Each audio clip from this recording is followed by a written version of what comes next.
할렐루야, 반갑습니다. 오늘 우리 이제 베레시트, 지난주에 창세기 1장부터 6장 8절까지의 내용이 너무 길고, 또 그 안에는 그냥 넘어가기에는 너무나 중요한 주제들이 많아서, 원, 투로 나누어서 하기로 했죠. 그래서 오늘 베레시트 2에서는 창세기 3장부터 6장 8절까지의 내용을 보려고 하는데, 그럼에도 불구하고 사실 이 내용들을 다 꼼꼼히 하기에는 시간이 참 부족해요. 그래서 이 토브 채널에 들어가서 이제 창세기를 치면 제가 2년 전에 이 창세기 1장부터 6장 8절 에노까지를 거의 13강에 나누어서, 그러니까 우리가 지난주에 안식이라든지 생수의 강이라든지 또 선악을 알게 하는 나무, 또 결혼의 이런 연합의 비밀, 이런 것들이 굉장히 중요한 주제라서 하나하나 다 나누어 놓은 부분들이 있거든요. 여러분들이 조금 그것을 참고하셔서 좀 들어보시면 훨씬 도움이 될 것 같습니다. 그래서 오늘 이제 우리가 3장 드디어 이제 사단이 나타나서 이 아담에게 하나님이 부여한 다스리고 정복하는 그런 어떤 권세, 하나님의 어떤 것들을 아담에게 자기의 형상, 자기의 모양으로 지은 인간에게 이런 것들을 이제 이양했는데, 그것을 알고 사단이 그것을 훔치러 오는 장면이 이제 3장의 시작인데, 무엇을 가지고 사단이 이제 거짓말로 속이면서 이들을 유혹하냐 하면 선악을 알게 하는 나무죠. 그래서 우리 이제 지난 시간에 2장의 선악을 알게 하는 나무가 동산 중앙에 있었어요. 그죠? 그런데 하나님이 2장 9절에 보면 여호와 하나님이 그 땅에서 보기에 아름답고 먹기에 좋은 나무가 나게 하시니 동산 가운데에는 생명나무와 선악을 알게 하는 나무도 있더라. 그리고 17절에 보면 선악을 알게 하는 나무의 열매는 먹지 마라. 네가 먹는 날에는 반드시 죽으리라 하시니라. 이 말씀이 있었죠. 그러니까 생명나무와 선악을 알게 하는 나무를 동산 중앙에 딱 두었어요. 이것은 뭐냐 하면 하나님이 하나님의 모양, 하나님의 형상대로 지음을 받은 인간 아담에게 다스리고 정복하는 이런 하나님의 권세, 이런 것들을 이양을 했단 말이에요. 그러니까 이런 것들을 너무나 큰 능력을 주고, 또 다른 모든 짐승들은 다 육체가 있고 지정이 혼의 영역이 있죠. 그러니까 물론 이제 이 짐승들의 혼의 영역이라는 거는, 그러니까 먹고 마시고 자고 이런 굉장히 본능적인 것이기는 하지만 생각할 수 있고 또 그들의 마음이 있고 의지가 있단 말이에요. 그런 것은 다 있지만 오직 인간에게만 하나님이 영을 부어주셔서 영적인, 그러니까 하나님과 교통할 수 있는 영의 기능을 넣어주시고 생명이 되게 하셨단 말이에요. 그러니까 인간은 하나님의 자녀가 되는 그런 DNA, 그게 있는 거죠. 그러니까 영으로 하나님과 인간이 교통할 수 있는, 그러니까 자기의 모양, 자기의 형상대로 만드셨단 말이에요. 그러니까 우리도 우리의 자녀를 낳게 되면 세상에 많은 자녀들이 있지만 내 눈에는 우리 자녀만 보이는 그런 것처럼 하나님에게 있어서 이 인간은 그런 존재였죠. 그래서 이제 우리가 자녀들에게 우리의 어떤 상속권을 주고 이렇게 하는 것처럼, 유업을 물려주고 하는 것처럼 주님이 아담에게 그런 것들을 이제 이양했죠. 그러면 아담이 그렇게 다스리고 정복하는 이런 큰 어떤 유업을 받게 되면 자기가 모든 것을 다 할 수 있는, 자기가 하나님인 것 같이 생각할 수도 있단 말이에요. 그러니까 동산 중앙에 선과 악을 알게 하는 나무라고 했어요. 그 나무를 왜 중앙에 두었냐 하면 날마다 그 나무를 보면서 그것은 절대 먹으면 안 돼. 그것을 먹는 날에는 너희들이 정령 죽을 거야. 그 얘기를 했잖아요. 그러니까 그 나무를 볼 때마다 하나님은 창조주고 나는 피조물이야. 하나님이 나의 주인이시고 나는 하나님을 경배하며 이 바라크의 복을 받아야만 살 수 있는 자야.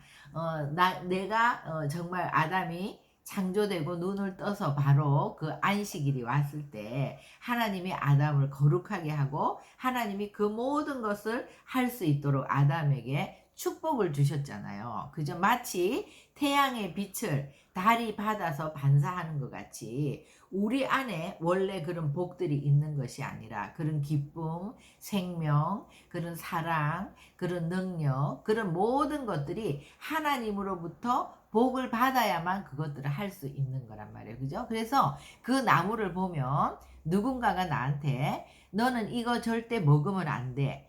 이거를 먹는 날에는 정령 죽으리라. 이런 우리에게 무언가를 명령하는 그런 주인이 있다는 거. 창조주고 나는 피조물이라는 거. 나의 머리 대신 하나님, 나의 왕이시고 나의 주인 대신 하나님이 있다. 나는 그 하나님을 경배하고 하나님으로부터 바라크의 복을 받을 때만 내가 이 모든 것들을 누릴 수 있다. 이것을 기억하라는 거예요. 그죠? 그것이 이제 하나님이 우리에게 요구하는 조건이죠.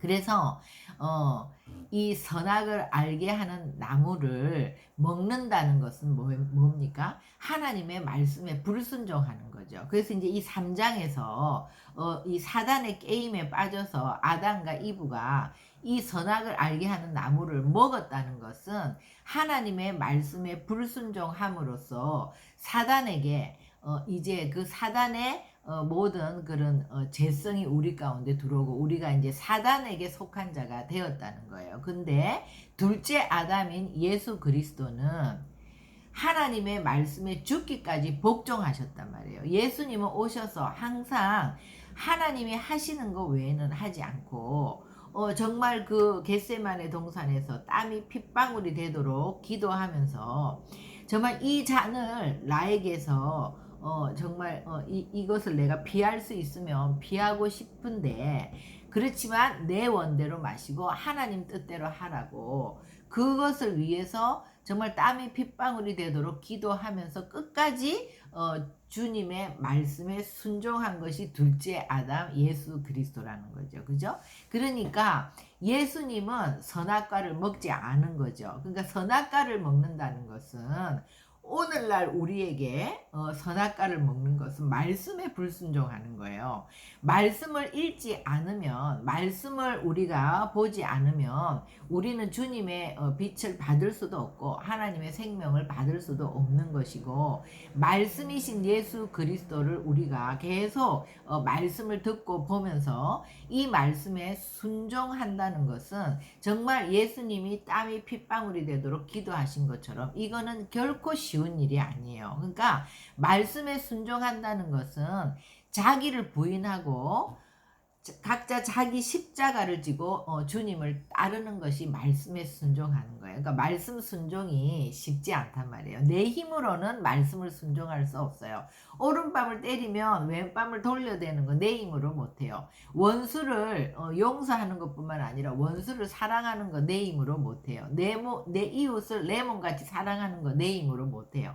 그 말씀이 우리에게 명령하고 있지만 이 모든 것들을 우리가 지켜내기 위해서는 우리가 예수님이 기도한 것처럼 하나님 앞에 기도하면서 정말 그 말씀이 우리 안에서 실제가 될 수 있도록 성령님의 도우심을 구할 때만 이것을 할 수 있는 거예요. 그래서 우리가 오늘날 신앙생활을 하면서도 이 말씀을 경솔히 여기고 이 말씀에 우리가 복종하지 않고 말씀을 순종하지 않고 내 마음에 하나님 두기를 싫어하고 있다면 나는 날마다 선악과를 먹는 거죠. 선악과를 먹는 결과는 죄와 결탁하는 거고 말씀에 순종한 결과는 하나님과 하나가 되는 거예요. 그죠? 그렇기 때문에 이제 이 선악과는 정말 주님의 말씀, 그 말씀에 순종하는 것이다. 그렇다면 우리가 오늘날도 얼마나 많은 선악과를 먹고 있겠습니까? 그죠?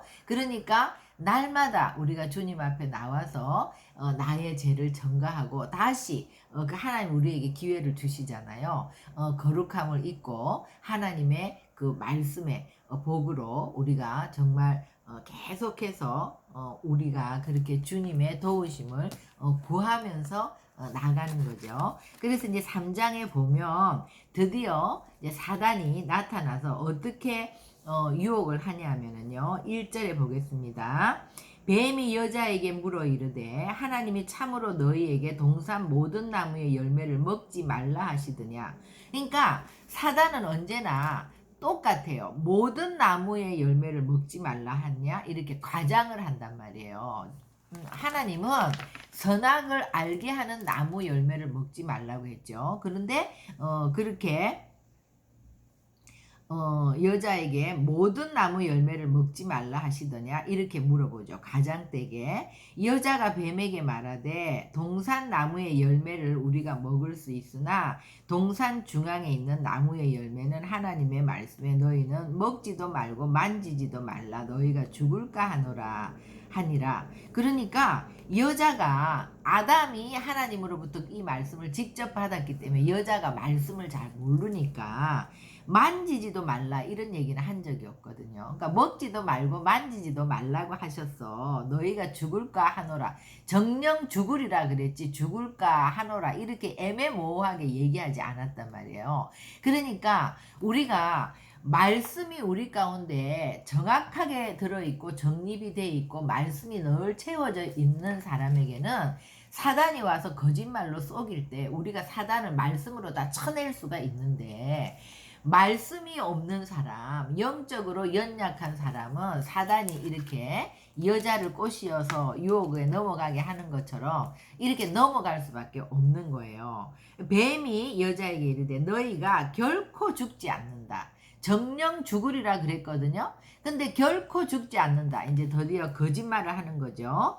그러면서 뱀이 여자에게 너희가 그것을 먹는 날에는 너희 눈이 밝아져 하나님과 같이 되어 선악을 알 줄 하나님이 아심이라. 이렇게 거짓말하는 거예요. 그러니까 결코 죽지 않고 네가 그거를 먹으면 하나님 같이 돼서 네가 선악을 알게 될 줄을 하나님이 아심이라. 이렇게 거짓말을 하는 거죠.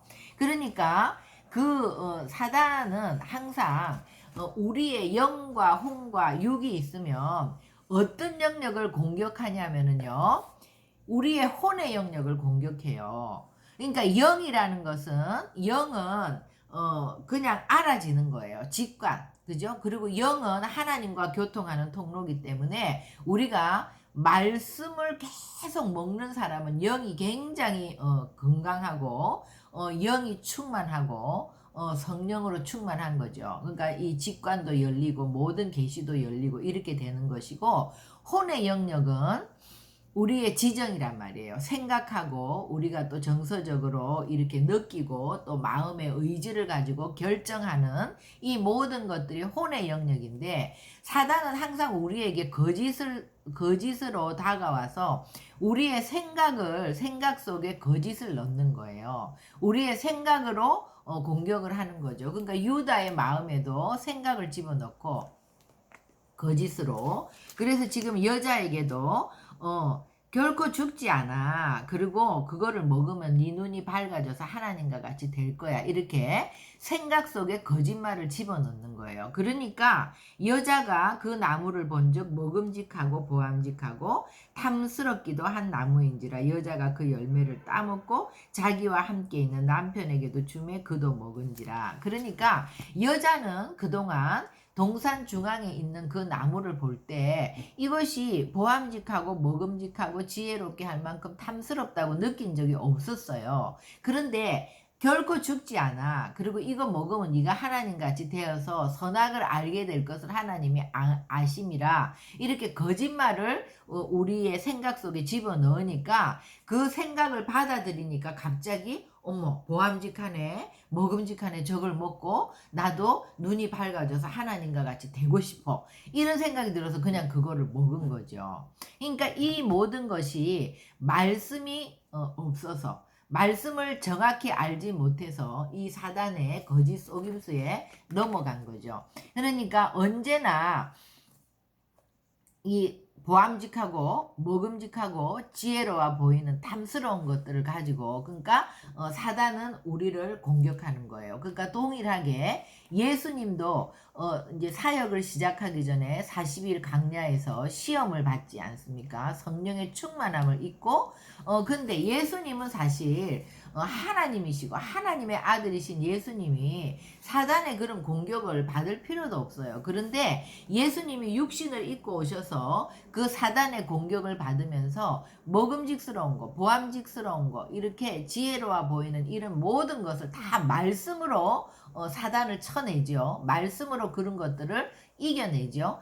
이런 것들을 통해서 우리에게 본을 보여주신 거죠. 너희가, 사단은 항상 옛날이나 지금이나 보암직하고 먹음직하고 지혜로워 보이는 것들로 우리 마음속에 거짓 생각을 넣어서 우리를 유혹하는데, 우리 속에 말씀이 충만하면 그런 것들을 다 말씀으로 쳐낼 수 있다는 거예요. 그죠? 그것을 보여주신 거죠.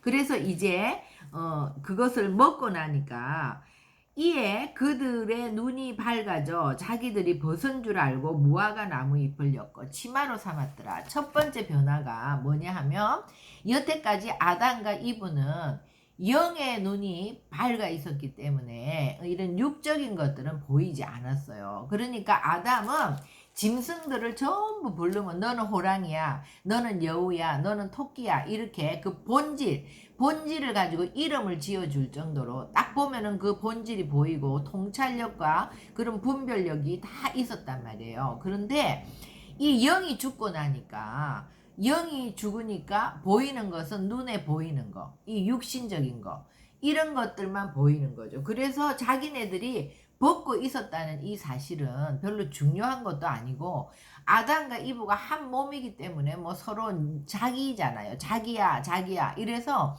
그런 것들이 수치스럽다고 생각해 본 적이 없는데, 갑자기 벗고 있는 자기의 모습을 보고 그것이 부끄럽다고 생각하고 무화과 나무 잎으로 막 그렇게 가리기 시작하는 거예요.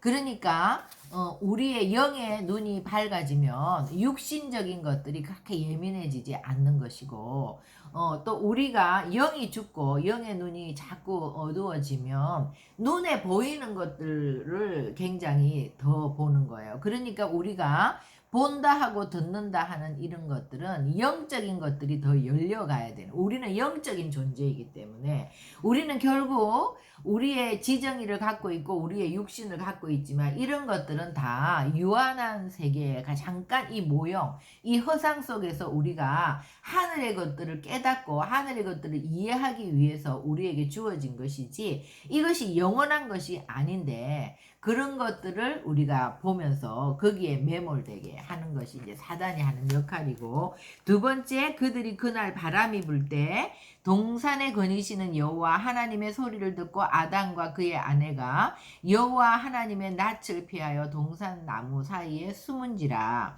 하나님이 죄를 지은 인간을 항상 먼저 찾아오세요. 우리가 1장에서도 이 혼돈과 공허와 흑암이 깊은 곳에, 그죠? 하나님의 신이 운행하고 계시지 않습니까? 그런 것처럼 언제나 그것을 그대로 버려두지 않고, 이 아담과 하와는 하나님의 자녀이기 때문에 하나님이 죄를 지은 것을 알고 먼저 찾아오시죠. 왜? 찾아오셔서 하나님이 먹지 말라고 했는데 제가 모르고 먹었어요, 잘못했어요, 용서해 주세요, 이러면 언제든지 우리는 용서를 받을 수 있는 거예요. 그런데 찾아오는데 죄가 들어가면 절대로 잘못했어요 라는 말이 나오는 것이 아니라 두려움이 오는 거예요. 육의 눈이 밝아지고, 두 번째는 두려움이 와서 숨는단 말이에요. 그러니까 9절에 여호와 하나님이 아담을 부르시며 그에게 이르시되 네가 어디 있느냐, 어디 있느냐. 그러니까 이 말은 네가 지금 하나님 앞에 있느냐, 사단 앞에 있느냐, 네가 있는 곳이, 네 포지션이 지금 어디냐, 하나님 편에 섰느냐, 이미 사단의 편에 섰느냐, 누구의 말을 들었느냐, 그죠? 그러니까 하나님은 항상 우리가 네가 어디 있느냐, 하나님이 이사야를 부르거나 모세를 부르거나 소명을 줄 때도 네가 선 곳은 거룩한 곳이니 네 신을 벗으라 그러는 주잖아요. 모세에게도. 그죠? 그건 뭐냐 하면 하나님 앞에 쓸 때는 우리가 지금 갖고 있는 거는, 우리는 지금 이미 타락하고 하나님과 단절되어 있기 때문에 우리가 갖고 있는 이런 모든 생각들, 이런 개념들은 다 거짓 자아라는 거예요. 내 생각을 내려놓고 이 신발을 벗으라는 거, 너의 것을 벗고 하나님 앞에 서서 하나님의 편에 서는, 그죠? 그러니까 우리는 언제나 주님 앞에서 내 것을 가지고 있으면 절대로 하나님의 말씀에 순종할 수가 없어요. 이미 우리가, 죄가 우리 속에 들어오면 이렇게 두려움이 있고, 내가 잘못한 것을 내가 잘못했다고 얘기하지 않아요. 그러면서 쭉 하는 말에 이렇게 하나씩 물어보면 두려워해서 숨고 먹지 말라는 나무 열매를 네가 먹었냐 이러면 아담이 네 먹었어요, 하나님 잘못했어요 이래야 되는데, 하나님이 나에게 주신 저 여자, 그죠? 그 여자, 그가 그 나무 열매를 내가 줌으로 내가 먹었다. 그러니까 남 탓을 하는 거예요. 또 여자도 네가 어찌하여 그랬냐 이러니까 하나님 제가 잘못했어요 이렇게 얘기하는 것이 아니라, 여자가 이르되 뱀이 나를 깨므로 내가 먹었나이다. 아무리 깨웠어도 내가 안 먹으면 되잖아. 내가 먹은 게 잘못한 건데 그렇게 하지 않는 거예요. 그래서 하나님은 누가 너의 14절, 그리고 이제 뱀에게는 바로 저주를 하시죠. 회개할 기회를 아담과 이브에게는 주지만 이들은 회개하지 않았고, 뱀에게는 바로 저주를 하는 거예요. 그리고 15절에 여자와 남자가 회개를 하지 않으니까 15절에 이제 주님이 이들을 살려야 되잖아요. 그러니까 어떻게 합니까? 내가 너로 여자의 원수가 되게 하고 네 후손도 여자의 후손과 원수가 되게 하리니, 뱀에게 말하는 거예요. 여자의 후손은 네 머리를 상하게 할 것이요 너는 그의 발꿈치를 상하게 할 것이라. 예수 그리스도를 약속해 주는 거예요, 이것이. 그러니까 성경에서 여자 이러면 항상 교회, 그리스도의 몸된 교회, 그러니까 우리 안에 계속해서 하나님을 예배하는 그 본성, 그것과 또 타락해서 죄로 인해서 우상을 숭배하는 그런 어떤 죄성, 이런 것들이 우리 안에 이제 같이 들어왔어요. 그런데 주님은 여자의 후손과, 그러니까 여자와 원수가 되게 하고, 여자는 뭐냐 하면 주님의 몸된 교회예요. 정말 주님의 몸된 교회. 우리가 2장에서도 이제 남자와 여자를 만들 때 여자는 돕는 배필이라고 했죠. 그죠? 그러니까 여자는 남자를 돕는 배필인데, 지금 이브가, 여자가 남자를 돕는 것이 아니라 이 선악과를 먹고 말씀에 불순종해가지고 자기뿐만 아니라 남편도 불순종해서 죄 가운데 들어가게 하지 않습니까? 모든 능력은 아담에게 주었지만 그 아담이 그 모든 능력을 발휘해서 하나님에게 예배자가 되게끔 하는 거는 항상 돕는 배필인 여자의 또 역할이란 말이에요. 그러니까 모든 십자가에서 정말 죽으심으로 모든 인류를 구원할 수 있는 모든 능력이 예수 그리스도께 있고, 예수님이 그 모든 것을 다 행하셨지만 여자, 그러니까는 주님의 몸된 교회가 계속해서 이런 하나님의 나라가 확장할 수 있도록 교회에게 하나님이 성령을 부어주셔서 하는 일은, 이 주님의 복음을 전파하고 이 주님의 복음으로 양육하고 영적인 자녀들을 끊임없이 낳는 거는 누가 해야 돼요? 여자인 교회가 해야 되는 거예요. 그런데 지금 여자와 원수가 되게 한다는 것은, 사단, 너는 교회와 원수가 되는 거죠. 교회, 예수님을 믿는 자들과 원수가 되게 하는 거죠. 그러니까 사단은 지금도 그 이스라엘 유대인들이 하나님을 복음을, 언약을 받고 정말 그들이 하나님의 약속을 받고 하나님을 예배하는 그 모든 것들을 가진 자들이잖아요. 그래서 그들을 통해서 열방에 지금 이런 말씀들이 다 보존되어서 우리까지 왔잖아요. 그죠? 그러니까 그 이스라엘과 또 열방의 모든 교회들, 그것이 여자죠. 그 여자와 원수가 되고 또 그런 하나님의 백성들을 낳는 자들이 누구입니까? 그 여자 교회인데 그 교회를 통해서 오신 이가 예수 그리스도죠. 그 여자의 후손은 예수 그리스도.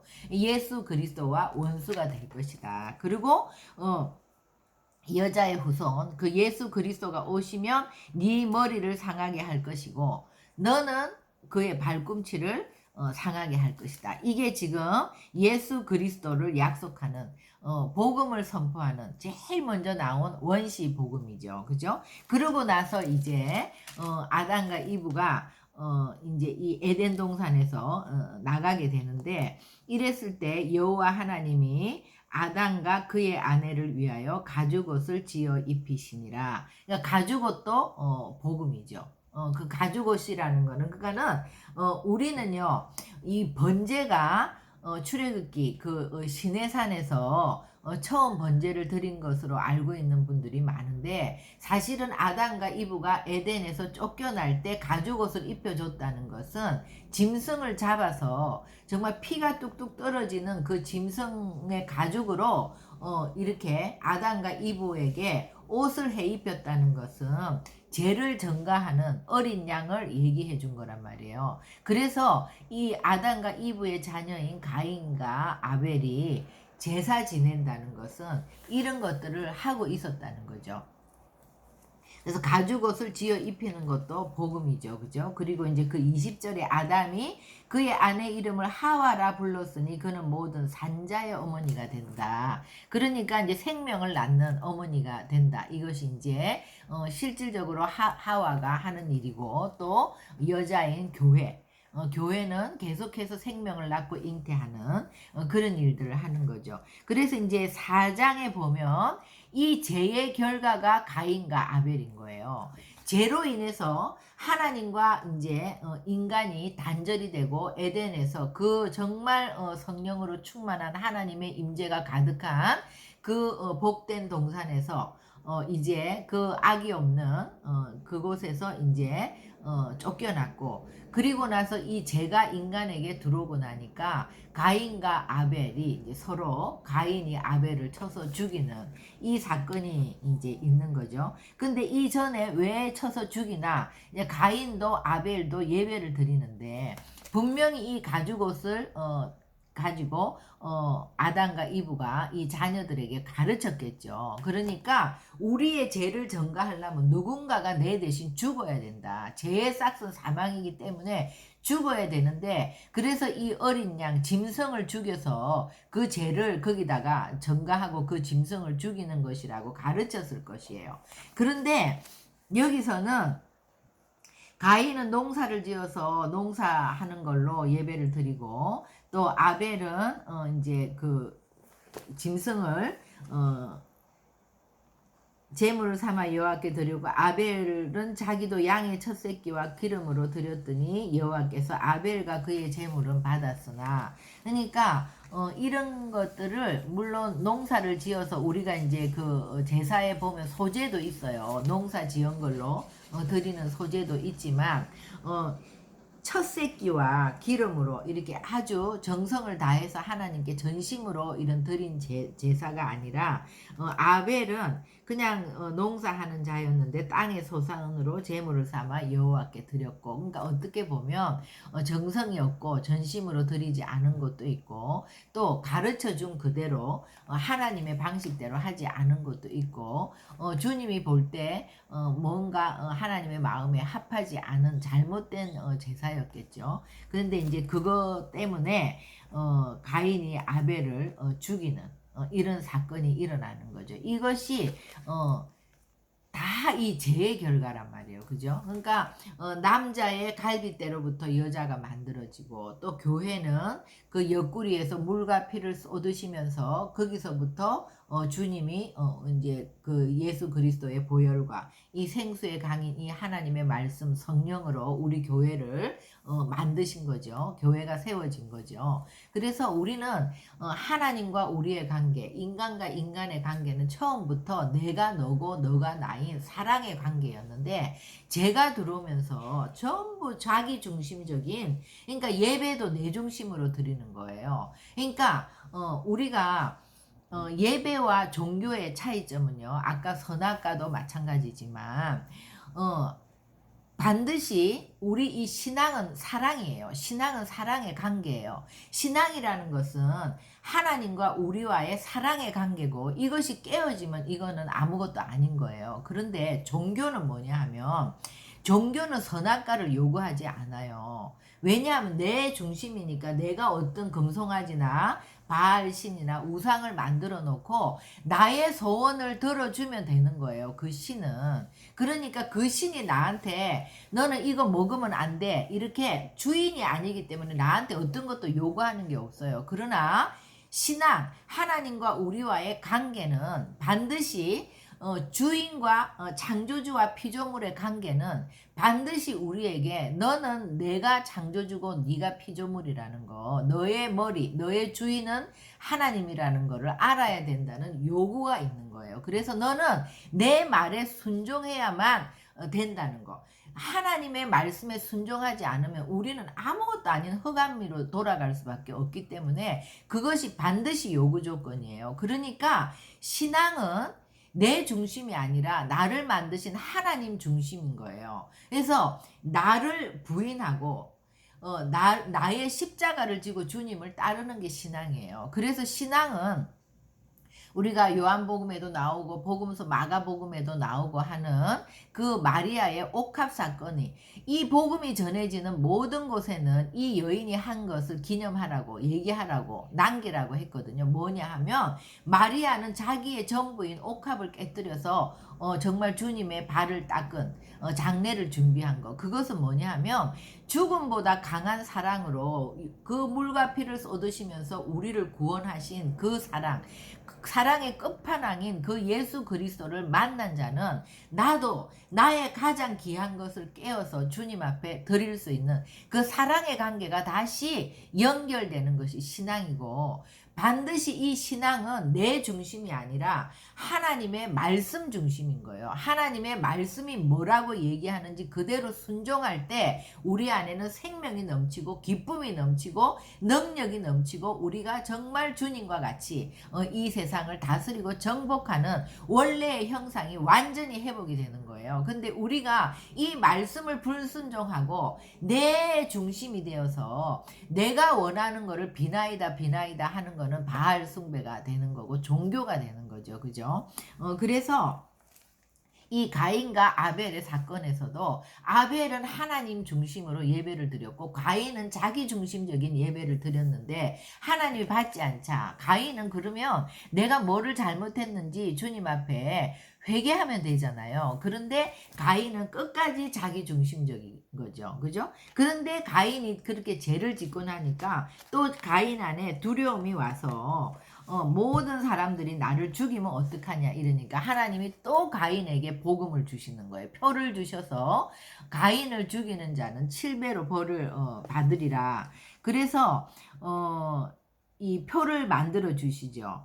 표를 주사 그를 만나는 모든 사람에게서 죽임을 면하게 하시니라. 가인을 죽이는 자는 벌을 7배나 받으리라. 이러면서 가인에게도 하나님은 또 기회를 주셨어요. 그런데 가인은 그 기회를 받았지만 그 하나님의 은혜 가운데 들어가야 되는데 아무리 잘못했어도 내가 잘못한 것을 회개하고 내 영혼이 살 수 있는 기회를 얻었음에도 불구하고 가인은 이제 완전히 하나님을 떠나서 내가 주님 앞에서 떵떵거리며 내 힘과 내 능력으로 살아보리라 이러면서 이제 가인의 후예들이 나오죠. 근데 가인이 내가 땅에서 피하며 유리하는 자가 될지라 무릇 나를 만나는 자마다 나를 죽이겠나이다 하면서 이제 하나님이 나를 그렇게 쫓아낼 때 주님이 그랬잖아요. 네가 밭을 갈아도 땅이 다시는 효력을 내게 주지 않고 땅에서 피하며 유리하는 자가 되리라 그렇게 얘기했거든요.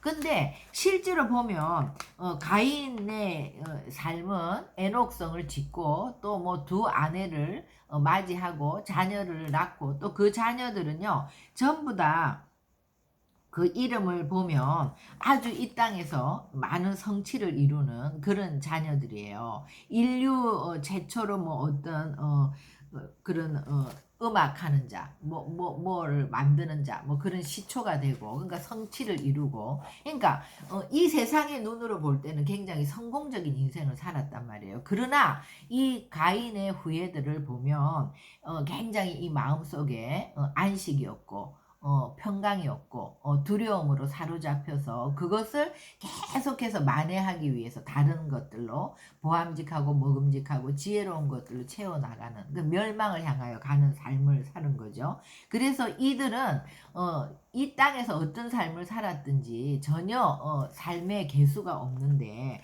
5장에 보면 아담의 계보, 이제 그 여인의 계보, 그러니까는 몸된 교회가 되는 하나님을 믿는 백성들은 전부 다 뭐냐 하면 셋은 105세에 에노스를 낳고 에노스를 낳은 후 807년을 지내며 자녀들을 낳았고 그는 912세를 살고 죽었다.